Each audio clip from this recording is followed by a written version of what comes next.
اس خبر میں یہ بھی شامل تھا کہ عمر حیات کے گھر سے ایسی آوازیں آتی ہیں کہ یہ گھر خالی کر دو ورنہ ہم سارے گھر کو آگ لگا دیں گے۔ اس خبر نے عمر حیات کے گاؤں میں ایک رونق پیدا کر دی تھی۔ گھر کے اندر تو کسی نے جانے کی جرت نہ کی، لیکن لوگ سارا دن عمر حیات کے مکان کو آ کر دیکھتے رہے۔ شام تک اس گھر کے بارے میں بے شمار کہانیاں بن چکی تھیں۔ شام کو عمر حیات اپنے گاؤں میں داخل ہوا تو اس کو ایک آدمی نے خبر سنائی کہ اس کے گھر پر جنوں نے حملہ کر دیا ہے۔ عمر حیات تقریباً دوڑتا ہوا گھر پہنچا۔ راستے میں اسے کئی لوگ ملے جو اس کے گھر کے متعلق ایک سے بڑھ کر ایک کہانی سنا رہے تھے۔ عمر حیات کو گاؤں کا ایک چرس بھی ملا جس نے عمر حیات سے پوچھا کہ سنا ہے کہ آپ کے گھر میں جنوں نے حملہ کیا ہے۔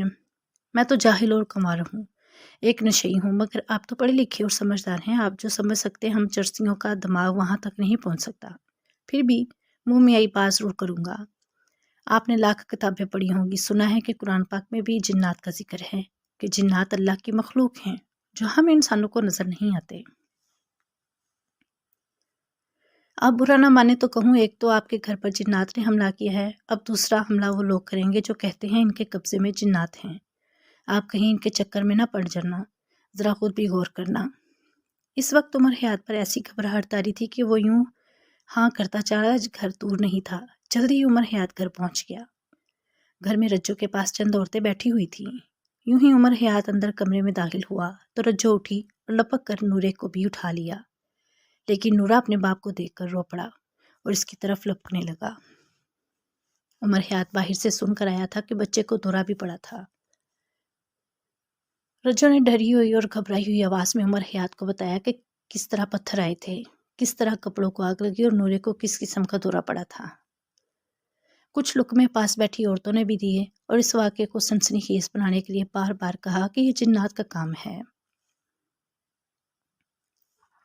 عمر حیات نے پڑوسن عورتوں کو باتوں کو نظر انداز کرتے ہوئے رجو میں اس سے پوچھا، نورے کو کیا ہوا تھا؟ رجو نے عمر حیات سے کہا، نورے کا جو حال ہوا تو میں برداشت نہیں کر سکتی، اچھا تھا کہ میری جان چلی جاتی، میں نے تو سارا دن اسے اپنے سینے سے لگائے رکھا ہے۔ نورے نے کہا، نہیں ابو جی، امی جھوٹ بول رہی ہے، اس نے مجھے ایک بار بھی پیار نہیں کیا۔ رجو دونوں ہاتھ جوڑتے ہوئے بولی، ہائے ہائے، اس نورے کی سن تو، اس لڑکے کو تو میں اپنا خون بھی پلا دوں تو بھی ستیلی ہی رہوں گی۔ پاس بیٹھی عورتوں نے ایک دوسری کی طرف دیکھا، کوئی مسکرائی تو کسی نے اپنے کانوں کو ہاتھ لگائے اور کوئی رجو کی طرف دیکھنے لگی۔ عمر حیات رجو کی باتیں سن کر گہری سوچ میں پڑ گیا اور وہ بچے کو اٹھا کر دوسرے کمرے میں چلا گیا۔ کچھ دیر بعد عورتیں چلی گئی تو رجو عمر حیات کے پاس آئی۔ اس دیر میں نورا سو گیا تھا۔ عمر حیات نے اسے پلنگ پر لٹا دیا۔ رجو نے عمر حیات سے پوچھا، اب ہمیں کیا کرنا چاہیے؟ کیا یہ آفت پھر آئے گی؟ عمر حیات نے رجو سے کہا، اس آفت کے متعلق بھی سوچ لیں گے، لیکن پہلے میں تمہیں وہ شرط یاد دلانا چاہتا ہوں جو میں نے تم سے شادی سے پہلے تمہارے ساتھ نے رکھی تھی۔ میں اب بھی کہتا ہوں، یہ پورا گھر جل جائے، سب کچھ تباہ ہو جائے، لیکن میرے بچے پر کوئی آنچ نہیں آنی چاہیے۔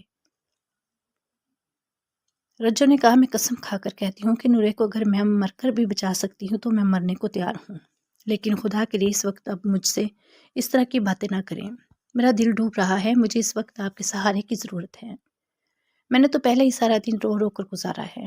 عمر حیات نے رجو کو بازو سے پکڑا اور اپنے پاس بٹھا لیا اور بولا، دیکھو رجو، میں نے تم سے شادی صرف اس بچے کے لیے اور اس نے تمہارے سامنے کہا کہ تم نے سارا دن اس سے ایک بار بھی پیار نہیں کیا۔ رجو نے روتے ہوئے کہا، ابھی بچے کی باتوں میں آ گئے، اسے تو اپنا ہوش نہیں تھا۔ عمر حیات نے کہا، ٹھیک ہے، بس تم اس کا خیال رکھا کرو اور اسے ماں بن کر دکھاؤ۔ رجو نے بچے کا خیال رکھنے کا وعدہ کیا اور عمر حیات سے پوچھا، آپ کو کچھ سمجھ آئے کہ یہ سب کیا ہوا ہے؟ اگر پھر سے ایسا ہوا تو میں تو ڈر سے ہی مر جاؤں گی یا اس گھر سے بھاگ جاؤں گی۔ عمر حیات نے آہستہ آواز میں کہا، میرے خیال سے یہ دو باتیں ہو سکتی ہیں، یا تو کسی نے ہم پر کالا جادو کرایا ہے یا پھر یہ جنات کا حملہ ہے، اور اگر کالا علم دشمن کرایا کرتے ہیں، لیکن میرے ساتھ کسی کی کیا دشمنی، میں تو دوست بنایا کرتا ہوں، آج تک کسی کو دشمن نہیں بنایا، اور اگر یہ جنات ہیں تو پھر اسی علم کے کسی عمل کو بلانا پڑے گا، لیکن پہلے یہ دیکھیں گے کہ ایسا دوبارہ تو نہیں ہوتا۔ 2 دن بعد بچے نے پھر ایسا ہی ہوا اور اسکول سے آیا اور کھانا کھا کر اٹھا ہی تھا کہ چکرا کر گر پڑا۔ اس کی حالت ویسی ہی ہو گئی جیسی 2 دن پہلے پوری ہوئی تھی۔ اس کے ہاتھ پاؤں مڑ گئے اور جسم زور زور سے کانپنے لگا۔ اس کے ساتھ ہی برآمدے میں ایک پتھر گرا۔ رجو اس وقت کمرے میں تھی۔ وہ اتنا ڈر گئی کہ اس نے باہر جا کر نہ دیکھا اور کمرے کا دروازہ اندر سے بند کر لیا۔ دوسرا پتھر دھماکے سے دروازے کو لگا۔ اتنی زوردار آواز آئی کہ رجو سر سے پیر تک ہل گئی اور اس پر غشی تاری ہونے لگی۔ اس میں اتنی ہمت نہ رہی کہ نورے کو اٹھا کر پلنگ پر لٹا دیتی۔ صحن اور برآمدے میں 3-4 پتھر ایک دوسرے کے بعد گرے۔ اچانک کمرے میں دھواں اٹھنے لگا۔ رجو نے ادھر ادھر دیکھا۔ اس کا پرس تپائی پر رکھا تھا اور دھواں برس میں سے نکل رہا تھا۔ رجو نے دوڑ کر پرس اٹھا لیا۔ کھول کر دیکھا تو اس میں پڑے سارے نوٹ چل چکے تھے۔ عجیب بات یہ تھی کہ پرس کو آگ نے ذرا سا بھی نہیں جھلسایا تھا۔ رجو پرس دیکھ رہی تھی کہ برآمدے میں ایک بار پھر پتھر گرنے کی آواز آئی۔ رجو اب بالکل بھی وہاں نہیں ٹھہر سکتی تھی۔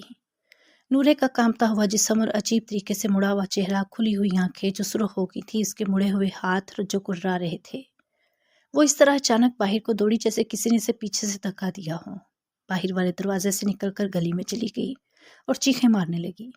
گلی میں 3-4 آدمی گزر رہے تھے۔ وہ دوڑے ہوئے آئے، قریبی پڑوسی بھی نکل آئے۔ اب رجو نے خوف سے کانپتی آواز میں بتایا کہ آج پھر اس کے گھر میں پتھر گر رہے ہیں اور نورے کا بھی وہی دورہ پڑا ہے۔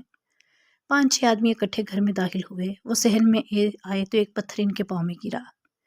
پتھر کسی کو لگا نہیں۔ وہ ابھی اس پتھر کو دیکھ رہے تھے کہ ایک اور پتھر ان کے قریب گرا۔ یہ آدمی بھی دوڑ کر باہر کو بھاگے۔ 2 آدمی باہر جانے کی بجائے برآمدے میں چلے گئے۔ رجو بھی برآمدے میں تھی۔ رجو نے ان 2 آدمیوں سے کہا، بچہ اندر کمرے میں پڑا تڑپ رہا ہے، اسے اٹھا کر پلنگ پر ڈال دیں۔ دونوں آدمی اندر گئے اور نورے کو اٹھا کر پلنگ پر لٹا دیا۔ اتنے میں ایک اور پتھر آیا جو برآمدے میں سے اچھل کر کمرے میں چلا گیا۔ دونوں آدمی اتنا ڈر گئے کہ کمرے سے باہر نہیں نکل رہے تھے۔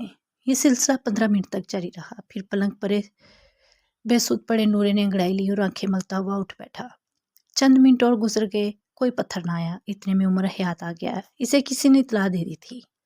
عمر حیات کے آتے ہی دونوں آدمی کمرے سے نکل آئے۔ رجو رو رہی تھی، نورا بھی رو رہا تھا۔ عمر حیات نورے کے پاس پلنگ پر بیٹھ گیا اور اسے اپنی گود میں لٹا لیا۔ رجو عمر حیات کو بتانے لگی کہ پتھر کس طرح آتے رہے۔ لوگ صوفی کو بلا لائے۔